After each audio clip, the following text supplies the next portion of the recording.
নমস্কার, দেখছেন talk to Bangla. আমি অভিষেক রয়েছে আপনাদের সঙ্গে। এই মুহূর্তে যে খবর জানাবো, সামগ্রিক দেশে যে 13টি উপনির্বাচন হলো, সেই 13টি উপনির্বাচনের মধ্যে কিন্তু 12টি উপনির্বাচনে ইন্ডি জোট বা INDI এর যে অ্যালায়েন্স দল, সেই দলের বিভিন্ন জায়গায় জয়লাভ করলেন তারা, এবং বিজেপি কিন্তু কার্যত পর্যদূষিত হয়ে গেল। এই যে উপনির্বাচন হলো সারা দেশের 7টি রাজ্যে, সেই খবর জানাবো আপনাদের। তার আগে অবশ্যই টক টু বাংলা ইউটিউব চ্যানেলটিকে সাবস্ক্রাইব করুন এবং প্রত্যেকটি ভিডিও লাইক, কমেন্ট, শেয়ার করে বন্ধু বান্ধব পরিচিত মহলে ছড়িয়ে দিন টক টু বাংলা। আসছি খবরে। সারা দেশের 7টি রাজ্যে মোট 13টি কেন্দ্রে উপনির্বাচন হয়েছিল এবং বিভিন্ন বিধানসভায় কিন্তু উপনির্বাচন হয়েছিল। সেখানে কিন্তু 12টি সিটে সামগ্রিকভাবে INDI এর জোটের যারা শরিক দল এবং অবশ্যই ইন্ডিয়ান ন্যাশনাল কংগ্রেস, তাদেরও প্রার্থীরা জয়লাভ করছেন, এমনই কিন্তু ট্রেন্ড এখনো পর্যন্ত। এবং বেশ কিছু জায়গায় কিন্তু জিতে গেছেন বিরোধীরা, এবং সেই জায়গা থেকে কিন্তু এনডিএ দল এবং সেইখান থেকে কিন্তু এনডিএ দল অর্থাৎ এনডিএর যে জোট, তাদের পক্ষ থেকে কিন্তু তারা বিভিন্ন জায়গায় হেরে গেছে। এবং শুধু তাই নয়, একমাত্র বিজেপি কিন্তু একটি সিট জয়লাভ করতে পেরেছে। আশিস শর্মা, তিনি কিন্তু হিমাচলের হরিমপুর থেকে জয়লাভ করেছেন। এই একটি সিটই কিন্তু বিজেপির দখলে গেল। সুতরাং বোঝাই যাচ্ছে যে 4 জুন যে রেজাল্ট বেরোলো সামগ্রিকভাবে সারা ভারতবর্ষে, তারপর কিন্তু বিজেপি বেশ খানিকটা ব্যাকফুটে চলে গিয়েছিল এবং বিজেপির যে জনপ্রিয়তা তা কোথাও গিয়ে হ্রাস পাচ্ছিল বলেই মনে করছিল রাজনৈতিক মহল। তারপর কিন্তু এই যে সারা দেশ জুড়ে একটি উপনির্বাচন হলো, এবং উপনির্বাচনের মধ্যে কিন্তু অবশ্যই পশ্চিমবঙ্গেও 4টি সিটে উপনির্বাচন হলো।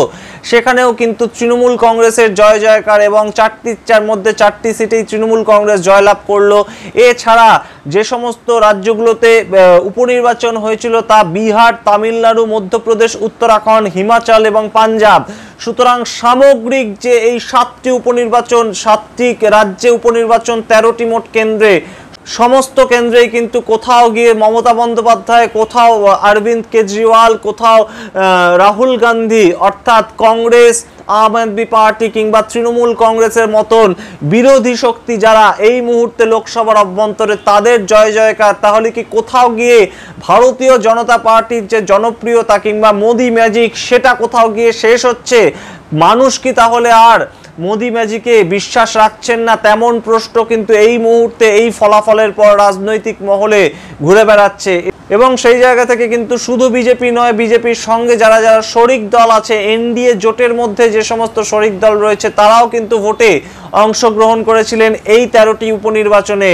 এবং সেই জায়গায় কিন্তু সমস্ত কেন্দ্রেই সেই সমস্ত দল হেরে গিয়েছে, এবং ইন্ডি জোট বা INDI এ জোটের যারা দল বা শরিক দল, তারা কিন্তু জয়লাভ করছে বিভিন্ন জায়গায়। সামগ্রিক দেশের বর্তমান যা চিত্র, তা কিন্তু বেশ খানিকটা অ্যান্টি বিজেপি একটা ভোটার্স তৈরি হয়েছে। এবং শুধু তাই নয়, লোকসভা ভোটের পরে কিন্তু বিধানসভার যে উপনির্বাচনগুলো হলো সারা দেশ জুড়ে, সেখানেও কিন্তু একই ট্রেন্ড লক্ষ্য করা যাচ্ছে।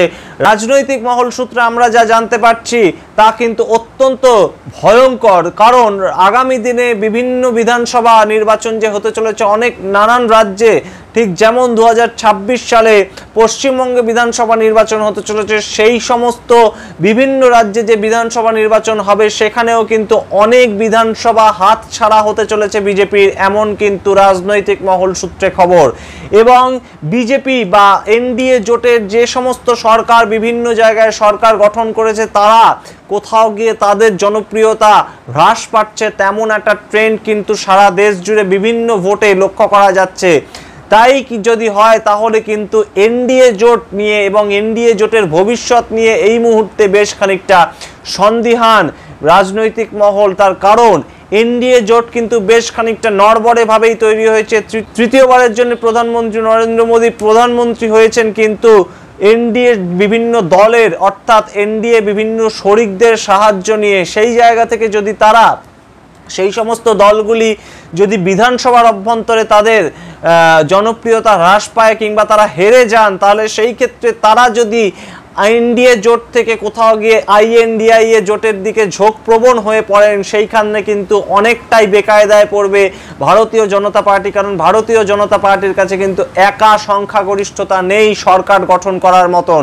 সুতরাং সেই দিক থেকে কিন্তু আগামী 5 বছরের মধ্যে যে কোনো সময় পর্যদস্তু হয়ে যেতে পারে এই বিজেপি সরকার বা এই এনডিএ সরকার। কারণ সারা দেশে ট্রেন্ড যদি হয় যে বিরোধী শক্তির উত্থান এবং ভারতীয় জনতা পার্টির আস্তে আস্তে জনপ্রিয়তা হ্রাস, তা কিন্তু অত্যন্ত ভয়ঙ্কর হতে চলেছে এবং তৃতীয়বারের এনডিএ সরকারের ভবিষ্যৎ কিন্তু সেই দিকে নির্ভর করছে। আমরা নজর রাখবো সেই দিকে যে আগামী দিনে এনডিএ জোট এবং এনডিএ জোটের বিভিন্ন দল বিভিন্ন জায়গায় অর্থাৎ দেশের বিভিন্ন রাজ্যে কিভাবে তারা তাদের জনপ্রিয়তা ধরে রাখার চেষ্টা করে, এবং অবশ্যই নজর রাখবো যে এনডিএ জোটের যারা শরিক দল তারা কতদিন ভারতীয় জনতা পার্টির সঙ্গ দেয়।